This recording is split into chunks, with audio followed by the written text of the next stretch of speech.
The conflict in Syria actually transcends Syria itself. Syria has become, in my view, the battleground between, it's a war between Sunni and Shiite on a much larger scale. And it is also the background, so we sort of return to the Cold War between the United States and Russia. And then, of course, you have Iran in the middle. So if Bashar al-Assad managed to prevail, this will be the greatest victory for Iran and the greatest victory for Russia. And that is where the United States ought to rethink its position very carefully, because this is bound to unravel.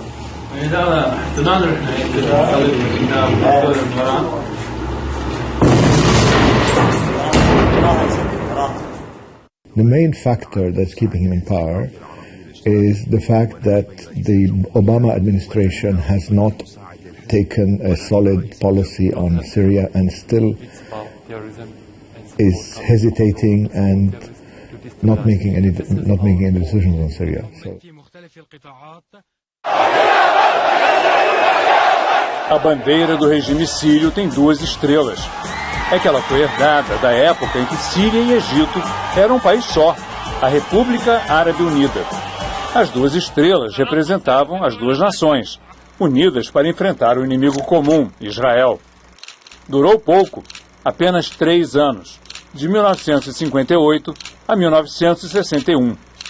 Os militares sírios reagiram ao comando do líder egípcio, Coronel Nasser, e romperam a união. Mas a bandeira foi mantida e os 2 países continuaram sob ditaduras militares, até a queda de Hosni Mubarak no Egito. A Primavera Árabe derrubou Mubarak, mas o ditador sírio Bashar al-Assad resiste há mais de 2 anos a uma rebelião armada que controla metade do país, numa guerra civil que já matou mais de 100 mil sírios.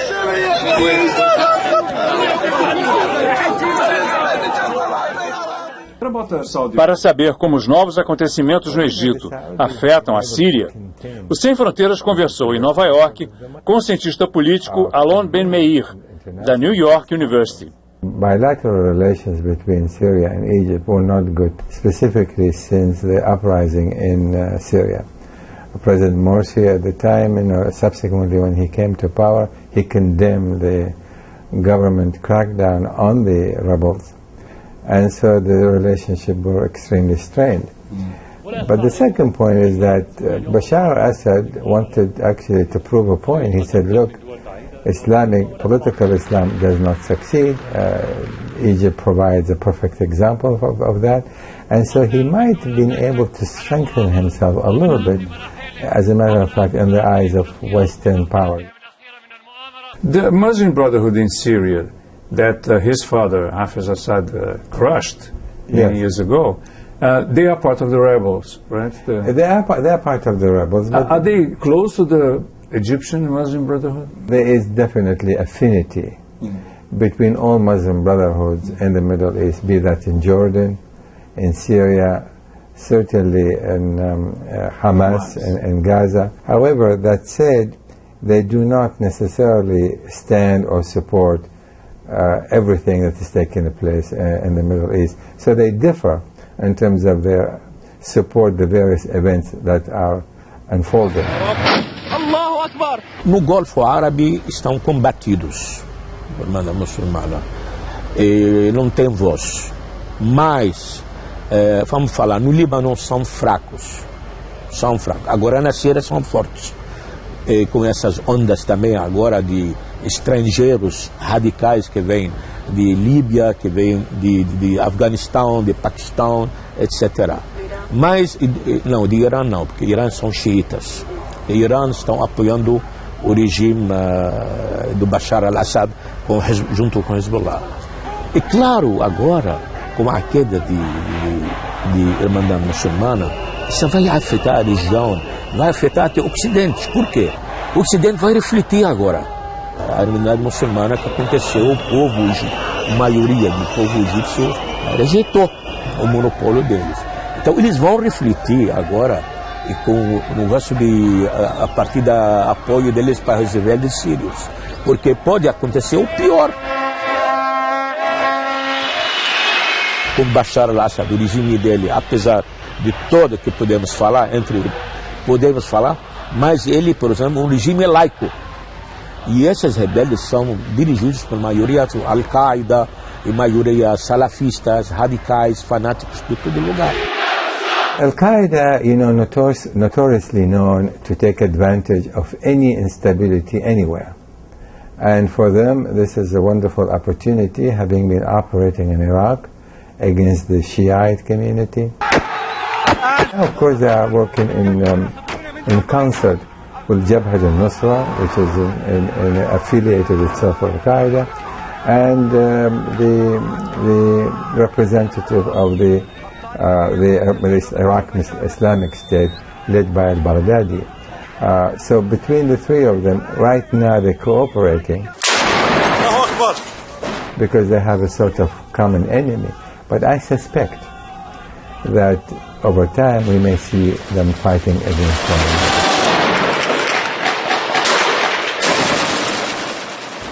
Because the truth is, whereas now they have a specific enemy to which they can join in fighting, but their agenda, long-term political agenda, is not one and the same. And I'm concerned, I'm certain that there's going to be serious fighting between the three of them as time goes by. Pode ser, os radicais venceram uma guerra, vai ser muito pior para a região, vai ser dividida toda. Novas, quer dizer, você vai olhar na Síria depois, como olhávamos antes, sabe para onde? A antiga Iugoslávia, que foi dividida entre croatas, entre bósnios e sérvios, etc. Half the country is still under the rebels' control. So it is very early to make any judgment as to whether this is going to be the end of the rebel or uprising, or certainly Assad gains to end, or that he will actually end up in victory or in defeat.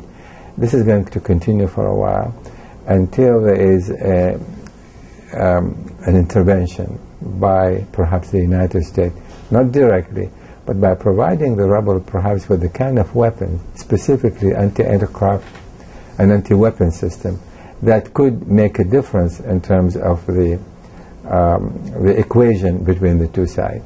And one thing I might add, that the prospect of convening an international peace conference is diminishing as long as the rebels do not feel that they can sit down at the negotiating table from a position at least of equal to Bashar Assad. Certainly they do not want to talk there, negotiate from a position of weakness. And that is why I do not believe the conference will take place anytime soon.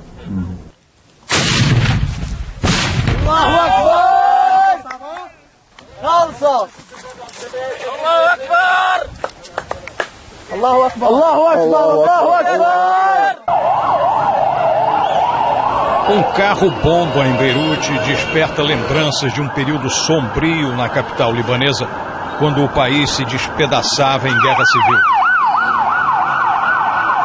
Não houve mortes desta vez, mas quase 40 pessoas se feriram na explosão num setor xiita de Beirute, domínio do grupo político e militar Hezbollah. Conhecedores da cena política do Líbano têm poucas dúvidas de que o carro-bomba em Beirute tenha a ver com o conflito no país vizinho, a Síria, onde tropas do Hezbollah lutam em defesa do governo do presidente Bashar al-Assad.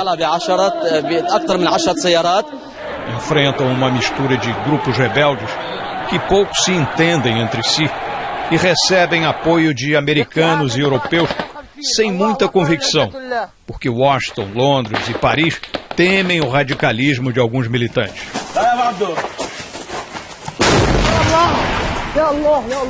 Estilhaços da crise síria já alcançam países vizinhos, como a Turquia ao norte, para onde correm refugiados, e, sobretudo, o Líbano a oeste, onde sempre existiu considerável influência síria. Cada lado acusa o outro de cometer atos de barbarismo, num conflito que já deslocou cerca de 4 milhões de sírios, muitos transformados em refugiados.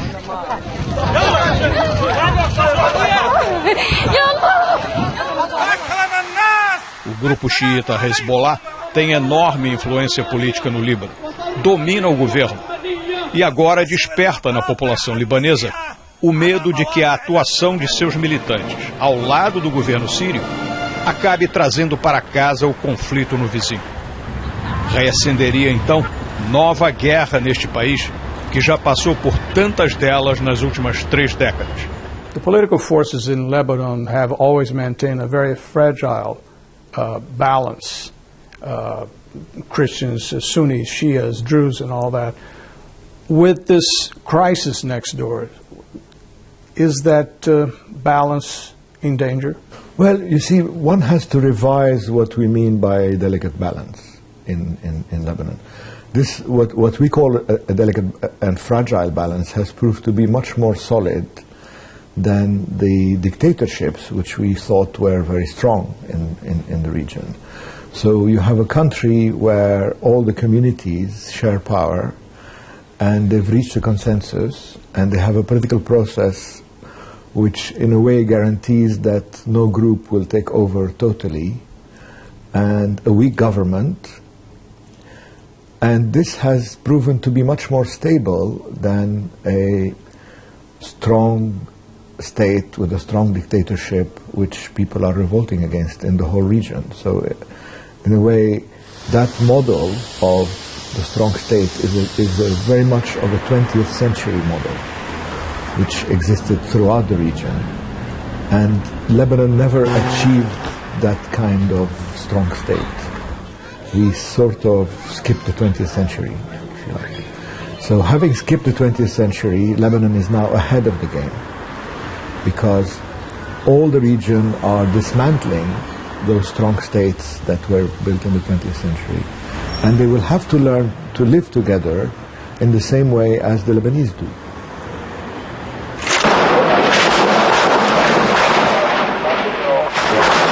O Líbano foi a Bósnia dos anos 80.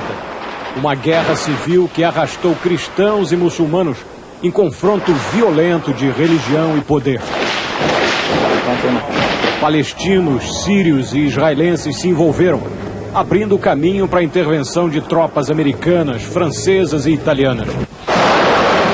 Em 1984, a família Dib os recebeu no terraço de seu apartamento em Beirute.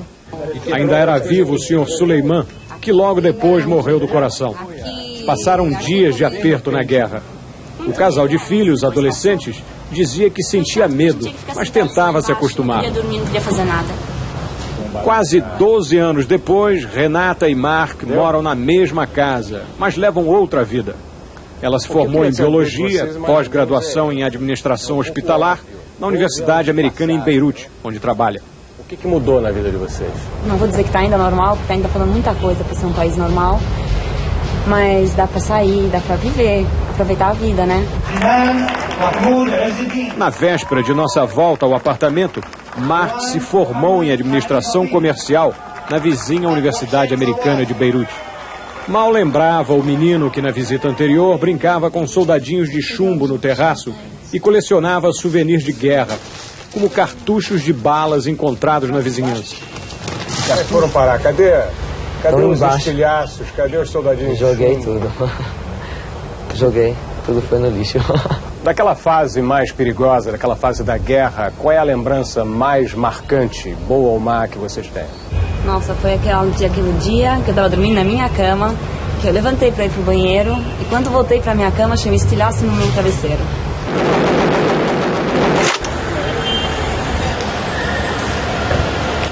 Voltamos ao Líbano 17 anos depois. Para reencontrar a mesma família brasileira libanesa que entrevistamos em 1984 e 1995. Me lembro de você bem. O Líbano de hoje não tem mais guerra, quer dizer, não se ouve assim aqueles tiroteios, aquelas coisas como tinha. O máximo que acontece de tempo em tempo é quando eles querem eliminar algum político que não agradou, e eles põem uma bomba num carro e explode. Sempre você tem um desequilíbrio dessa cidade, nunca você está com paz inteira, e como contraste, você vê que as pessoas vivem bem, saem, restaurantes cheios, ruas cheias, carros, milhares de carros. Quando acontece assim, por exemplo, uma explosão, todo mundo ficou dentro de casa, entendeu? Você viu, parou. Depois ele começa, a vida continua. Essa situação da Síria do lado aqui, há muita preocupação? A gente ouve assim, os políticos falando, essas que seguem política, eles falam, a situação não está boa, a situação não está ruim. Renata, que era uma criança na primeira vez que visitamos a família Dib, em 1984, mora hoje na Bélgica. Nós temos uma lembrança muito clara da nossa última gravação aqui. Foi o célebre incidente que você se levantou de noite e quando voltou para o seu quarto, o seu travesseiro estava estraçalhado por um disparo. Isso é uma coisa que eu nunca vou esquecer na minha vida. Sempre quando tem guerra no Líbano que eu ouço que tem problema, alguma bomba, é essa a primeira coisa que vem na minha cabeça. Em Beirute encontramos também a escritora e feminista libanesa Jumana Haddad. When you think of Syria, just a couple of hours away from here, from where we are, moving that way, are you afraid that what's happening there can just spill over here? It's not only about being afraid, it's unavoidable because everything that happens in Syria affects us directly. And let's not forget that this is a regime, the Ba'ath regime, that has ruined our history for decades and decades and still is. So hopefully they will manage to get out of this spiral of violence and death, but it cannot not affect the situation in Lebanon, where most of the politicians are just puppets controlled from people outside. You know, there are many forces at hand. There's Iran, there's Syria, there's the United States, there's etc. So it's like I sometimes feel like we are just a puppet show, and we are witnessing what the others are deciding for us to witness. I think that, I cannot pretend to be optimistic about the future of Lebanon. It's not only about Hezbollah, it's about the whole region being kidnapped by religious extremism. The Sunnis, the Shias, the Catholics, etc., you know, the minorities. So it's something that is definitely represents a downfall for this part of the world, and it's enough to watch what happened with the so-called Arab Spring, which is definitely not a spring. It's just another winter. You know, when the monster of the dictators is replaced by another monster, which is the monster of Islamists. You cannot say that there's a positive change in the Arab world. So you should have the decency to stop talking about springs. Eu imagino, vai ter uma onda, até começa com Tunísia, com Líbia, esse islamismo, implantar uma Sharia no governo não vai dar certo. Vai começar em Tunísia, vai começar em todo o Oriente Médio. Então eu imagino a queda do Islã político em todo o Oriente Médio. E está chegando mais rápido como eu imaginei. Ninguém imaginou isso. Agora, quero falar uma coisa. Quando a Revolução Francesa aconteceu, levou um século, porque levou antes Robespierre, com a guilhotina dele, levou Napoleão, um século, 100 anos, e para concretizar o resultado da Revolução Francesa. Espero que os árabes hoje, em geral, querem democracia, já saborearam o gosto da democracia e não vão voltar para trás. A história não volta para trás mais. The West, led by the United States, really do not have a real grasp of the Arab society. And you have to remember, these countries have come to the fore, been established 60, 70 years, 8 years Iraq, 1922. None of them has had any sense of democracy or any kind of election or any type of freedom of expression. That does not mean they are incapable of becoming a democratic state, but to push elections and democratic form of government without having the political parties to prepare themselves, you basically handed power to the Islamists who've been organizing themselves for decades. So what I am saying, don't push for election. Have transitional government that represent the majority of the public should be in power for 2, 3, 4 years, allowing the political secular parties and others, including Islamists, to develop their political agenda, to share it with the public, so the public can go to vote for something they understand and they know. So what happened in Tunisia, what happened in Egypt, what happened in Libya, the public knows only the Islamist groups, an Islamic political party, and that's what they want to vote for. If they're given a choice, the political landscape will change in a very dramatic way. And now we are making the same mistake again in Egypt by putting a lot of pressure on the military to move quickly toward another election, writing a new constitution. Everything's to be done in a hurry. And I think that is going to lead to another upheaval. It's only a question of when.